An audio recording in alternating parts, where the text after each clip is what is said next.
अब सभी को जय मसीह। और आज हम पढ़ेंगे मत्ती रचित सुसमाचार उसके 5 अध्याय उसके 17वें आयत से पढ़ेंगे। और यहाँ पर लिखा कि यह ना समझो कि मैं व्यवस्था या भविष्यद्वक्ताओं की पुस्तक को लोप करने आया हूँ। लोप करने नहीं परंतु पूरा करने आया हूँ। क्योंकि मैं तुमसे सच कहता हूँ कि जब तक आकाश और पृथ्वी टल ना जाए तब तक व्यवस्था से एकमात्र या एक बिंदु भी बिना पूरा हुए नहीं टलेगा। हालेलुया। आइए प्रार्थना करें। धन्यवाद मेरे ईश्वर राजा प्यारे पिता परमेश्वर, आज के वचन आज के कलाम से मेरे पिता हर एक से बातचीत कर प्रभु जी। आज का वचन हर एक के जीवन में सौगुना फल ऐसा होने दे मेरे ईश्वर मसीह राजा। आप बढ़ता जाए मैं घटू प्रभु जी। मेरे खुदा आपके बेटा जितने भी पिता आज का वचन को देखे या सुने प्रभु जी वो आशीषित पाए मेरे पिता। और आपके वचन के निमित्त आपकी आज्ञा करते में चल कर आपके राज्य की वारिस बने ऐसा होने दे मेरे ईश्वर राजा। सभी की तरह आत्मा सौंपते हैं। पवित्र आत्मा जी आप मेरे जीवन से आप मेरे मुख से होकर बोले मेरे पिता। हर एक से बातचीत कर ये प्रार्थना दुआ यीशु तेरे मीठे मधुर नाम से मांगते हैं, आमीन।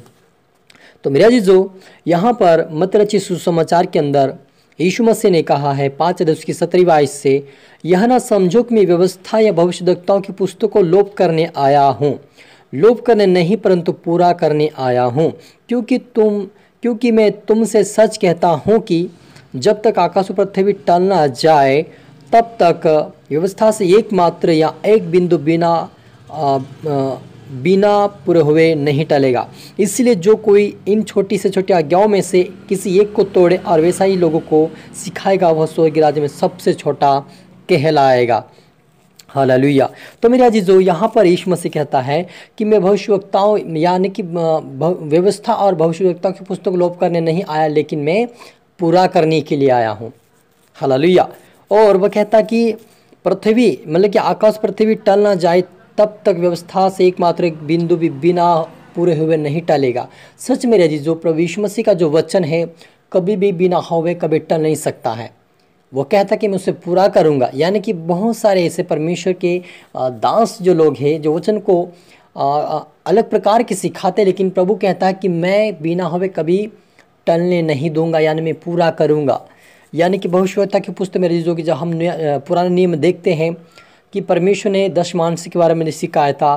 परमेश्वर ने 10 आज्ञा दिया था निर्गमन 20 के अंदर या व्यवस्था विवरण 5 अध्याय के अंदर जो 10 आज्ञा है उन सारी आज्ञाओं को प्रभु यीशु मसीह पूरा करने के लिए आया है। लेकिन आज के लोगों ने उन 10 आज्ञाओं को तोड़फोड़ कर रहे हैं, उसको सही रीति से नहीं सिखा रहे हैं।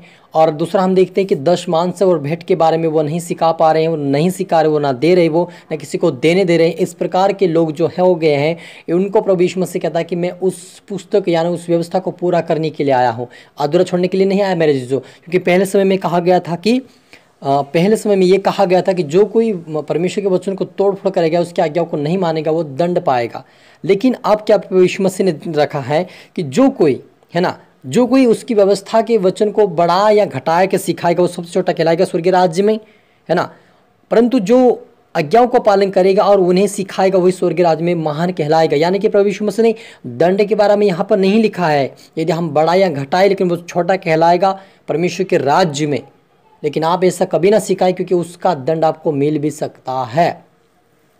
हालेलुया। क्योंकि पुराने समय में लिखा था परमेश्वर अपने लोगों से उनको दंड देता था। जो कोई उसकी आज्ञाओं को नहीं मानता था, उसके वचनों पर नहीं चलता था, उनको परमेश्वर दंड देता था।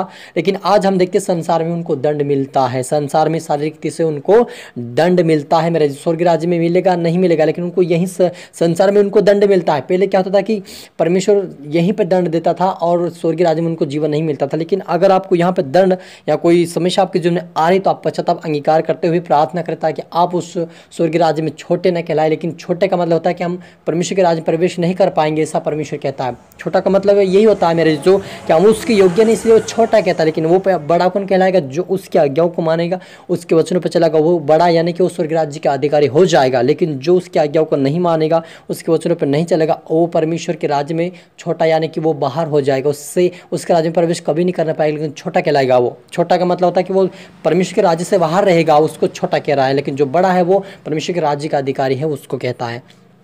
इसलिए आप और मुझे परमेश्वर के वचन को ना बढ़ाए ना आप घटाए, लेकिन जो है वही सुनाइए और सिखाए समझाए। और प्रभु यीशु ने कहा कि मैं भविष्यवक्ता की पुस्तक या व्यवस्था को पूरा करने के लिए आया, आप पूरा किया है। वो आप दशवांशी के बारे में कभी घटा करना बताए। दशवांश परमेश्वर देने के लिए बोला है। परमेश्वर ने इस बात को बोला है कि वो भेंट लाए परमेश्वर के भवन में और अपने लोगों को मदद करे, ये भी परमेश्वर ने कहा है। और बहुत सारे लोगों ने दस आज्ञाओं को तोड़ा है, उस आज्ञा को परमेश्वर ने पूरा करने के लिए आया है।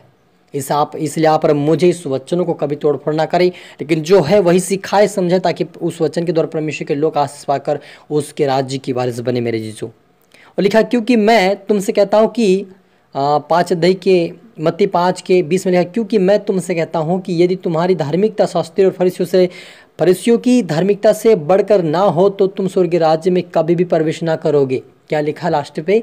कभी भी प्रवेश नहीं करोगे। आपको दंड तो मिलेगा ही मिलेगा और आपको स्वर्ग राज्य में छोटे भी कहलाओगे, लेकिन आप प्रवेश नहीं कर पाओगे यदि आपकी धार्मिकता मसीह यानी संसार से। फरीसी वो लोग जो थे मेरे अजीजों, प्रभु यीशु मसीह के वचन को नहीं मानते थे, उसकी आज्ञाओं को नहीं मानते थे, वो फरीसी लोग। आज आप फरीसी लोग वो है जो संसार में है, अभी संसार रीति पर चल रहे हैं, प्रभु यीशु मसीह को नहीं मानते, वो फरीसी लोग आज कहलाते हैं आज की तारीख में। और यदि आप संसार की रीति पर चलोगे और उनसे आपकी धार्मिकता बढ़कर नहीं है। धार्मिकता का मतलब ये कि प्रभु यीशु मसीह की योग्य चाल चलना, उसकी आज्ञाओं को मानना। यदि आपका संसार की रीति पर ही आप आज भी चल रहे हैं, संसार के अनुसार ही चल रहे, प्रभु यीशु मसीह को उद्धारकर्ता मानकर भी वैसा चल रहे हैं, तो वो कहता है कि उससे बढ़कर आपकी धार्मिकता होना चाहिए, उससे बढ़कर आपका धार्मिक जीवन होना चाहिए, तभी आप स्वर्ग राज्य में प्रवेश करने पाओगे। हालेलुया मेरा जीजो, हमारा परमेश्वर एक दिन यदि स्वर्ग राज्य पाना है, उसके राज्य में प्रवेश करना है, तो आप मुझे संसार को छोड़कर हमें प्रभु यीशु मसीह पे ध्यान देना, उसके वचनों पे ध्यान देना होगा, उसके वचन के अनुसार चलना होगा, ताकि हम स्वर्ग राज्य को प्राप्त कर सके। यदि आप समझिए कि मैं संसार को भी खुश कर लूँ और मैं मसीह लोगों को भी मसीह को भी खुश करूँ, तो ये कभी नहीं हो सकता मेरे जीजो। आप कभी भी 2 नाव में पैर रखे आप नदी आप समुद्र पार नहीं कर सकते। वैसे प्रकार से आप संसार की नाव और प्रभु यीशु मसीह की नाव में रखकर आप कभी भी स्वर्ग राज्य प्रवेश नहीं कर सकते। आप छोटे कहलाओगे। छोटे का मतलब ये होता है कि आप परमेश्वर के राज्य से बाहर रहोगे। इसलिए यदि आपको स्वर्गीय जीवन चाहिए, आपको परमेश्वर का वचन चाहिए, आपको परमेश्वर का अभिषेक चाहिए, उस राज्य को प्राप्त करना है आपको, तो आप वचनों का कभी बढ़ाए ना कभी घटा, लेकिन जो है वही सिखाए और उसके अनुसार चलकर दूसरों का आशीष बने, ताकि हम स्वर्गीय राज्य की वारिस बन सके। हालेलुया। हम प्रार्थना करें। धन्यवाद मेरे ईश्वर राजा प्यारे पिता परमेश्वर खुदा मेरे यीशु मसीह, आज के वचन आज के कलाम से मेरे पिता हर एक से बात है कि आपका धन्यवाद यीशु मसीह, आपके नाम की महिमा आपकी स्तुति प्रशंसा बढ़ती होने पाए। यीशु मसीह आप बड़े में घटे मेरे पिता, आज के वचन आज के कलाम से पिता हर एक से बातचीत किया। आपका धन्यवाद प्रभु जी, आपके बेटा जो जितने प्रभु आज का वचन देख रहे सुन प्रभु, उनको तो आशीष तेरी सामर तेरी मस्सा तेरे अभिषेक से भरपूर कर मेरे पिता, और आज से प्रार्थना वचन बढ़ने पाए पिता, आपके मार्ग वचनों पर चलने पाए और आपके वचनों को ना बढ़ाए ना घटाए, लेकिन जो है उसी के अनुसार चलकर दूसरे के लिए आशिकार बने। साथ तो सभी को बना सामर शक्ति बल दे, बुद्धि दे, ज्ञान दे, समझ तेरे आत्मा से भर दे, ताकि तेरे राज्य के वारिस बने। ऐसा होने दे मेरे ईश्वर राजा, और इनके दोनों का सारा परिवार उद्धार पाए आशीष पाए, स्वर्ग राज्य पाए। ऐसा होने दे मेरे ईश्वर राजा। सभी तरह आत्मा सौंपते हैं, प्रार्थना सुना आशीष के धन्यवाद मेरे ईश्वर राजा। ये प्रार्थना दुआ यीशु तेरे मीठे मधुर नाम से मांगते हैं, आमीन। तो मेरे जीजो आप सभी को गॉड ब्लेस यू ऑल।